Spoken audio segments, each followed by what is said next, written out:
စမုပရာကန်တွင်ဆင်းရဲလွန်းသဖြင့်အကိုဖြစ်သူ၏အလောင်းကို4 ရက်တိုင်သိမ်းဆည်းထားခဲ့ရသည့်ဖြစ်ရပ်တစ်ခုဖြစ်ပွား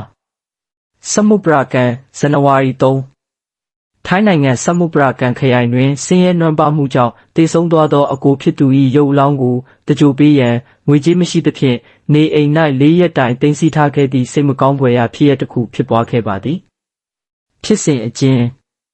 သတင်းများအရအသက် 49 နှစ်အရွယ်ရှိအကိုဖြစ်သူမှာပြီးခဲ့သည့်ဒီဇင်ဘာလ 29 ရက်နေ့ကနေအိမ်သာအတွင်းလဲကျသေဆုံးနေသည်ကိုညီဖြစ်သူကစတင်တွေ့ရှိခဲ့ခြင်းဖြစ်သည်အကိုဖြစ်သူမှာမသေဆုံးမီတနေ့ကုန်ဝမ်းလျှောခြင်းနှင့်အော့အန်ခြင်းများခံစားခဲ့ရပြီးအရက်အလွန်အကျွံတောက်လေရှိသူဖြစ်ကြောင်းသိရပါသည်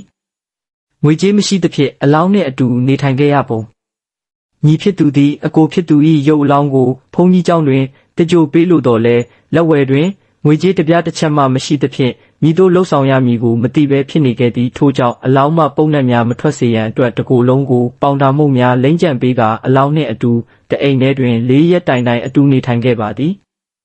အကူအညီတောင်းခံခြင်း